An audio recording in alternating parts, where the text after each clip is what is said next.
Hello students, how are you? Welcome back to Paar public school online tutorials. Okay students, हम लोग इस chapter में काफ़ी कुछ कर चुके हैं। अब हमारे पास लास्ट टॉपिक बचा है जिसका नाम है chemical equations.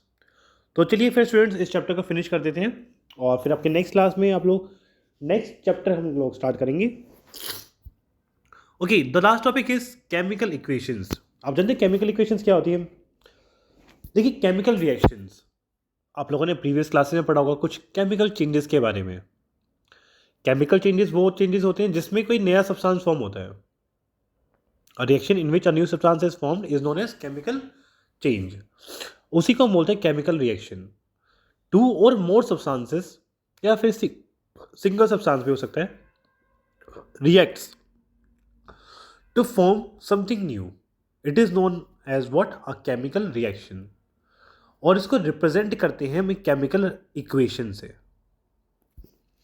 As you can see here, we have an equation: iron plus sulfur gives out iron sulfide. यहाँ पर एरो से पहले दो चीज़ें हैं, आयरन एंड सल्फर। इन दोनों को हम बोलते हैं रिएक्टेंट्स। एरो से पहले जो भी कुछ होता है उसे बोलते हैं रिएक्टेंट, और जो एरो के बाद होता है उसे हम बोलते हैं प्रोडक्ट्स। दैट मीन्स एरो से जो पहले है they are taking participation in the process of chemical reaction, and after that we will get the product, that is iron sulfide in this case. So ये होती है chemical equations. chemical equation basically definition देख सकते हैं हम लोग. A chemical equation shows the result of a chemical reaction in which the reactants and the products are represented by symbols of formula. chemical equations क्या है? basically result है किसका? chemical reaction का, जिसे हम रिप्रेजेंट करते हैं, जिसमें दो चीज़ें होती हैं, रिएक्टेंट्स एंड प्रोडक्ट्स, और उनको हम रिप्रेजेंट करते हैं बाय सिंबल्स और formula. Symbol for elements and formula for compounds.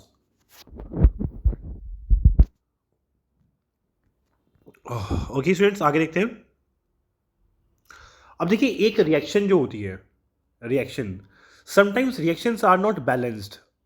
Balance का मतलब क्या है कि रिएक्टेंट्स में और प्रोडक्ट्स में नंबर ऑफ जो एटम्स हैं वो इक्वल नहीं होते हैं, तो उसे हम बोलते हैं unbalanced equations. We need to balance the equation, and how can we balance the equation? Now let's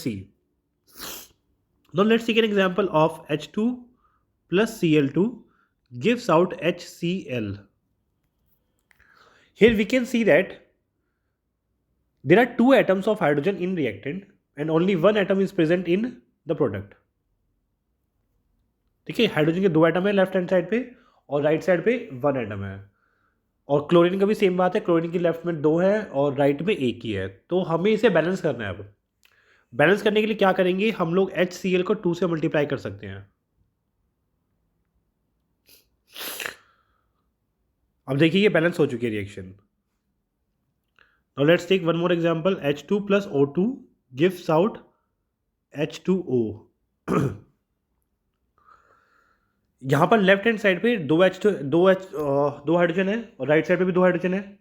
left में दो ऑक्सीजन, राइट में सिर्फ एक ऑक्सीजन है, तो हमें राइट में 2 से मल्टीप्लाई करना पड़ेगा इसको इक्वल करने के लिए।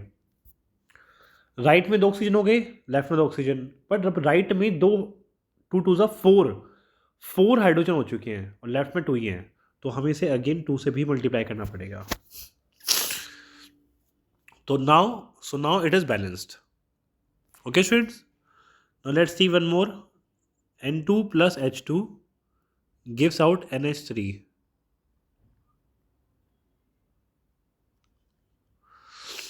This reaction is in your book. Now let's see. Nitrogen के 2 है लेफ्ट में, राइट में एक ही है। हाइड्रोजन के 2 है लेफ्ट में और राइट में 3 हैं। तो नाइट्रोजन को बैलेंस करते हैं, यहाँ पे 2 तो उधर 1 है, तो हम लोग 2 से मल्टीप्लाई कर सकते हैं। नाइट्रोजन लेफ्ट में 2 हो गया, राइट में भी 2 हो गया।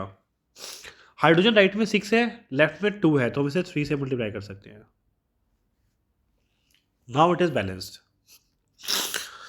सो ठीक है स्टूडेंट्स, आई होप आपको ये टॉपिक क्लियर होगा। काफ़ी आसान टॉपिक है, इजीली कर सकते हो आप लोग ये।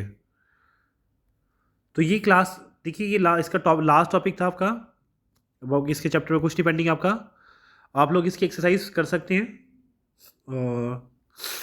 सो फिलहाल के लिए स्टूडेंट्स इतना ही करते हैं, एंड बाकी नेक्स्ट क्लास में। Thank you.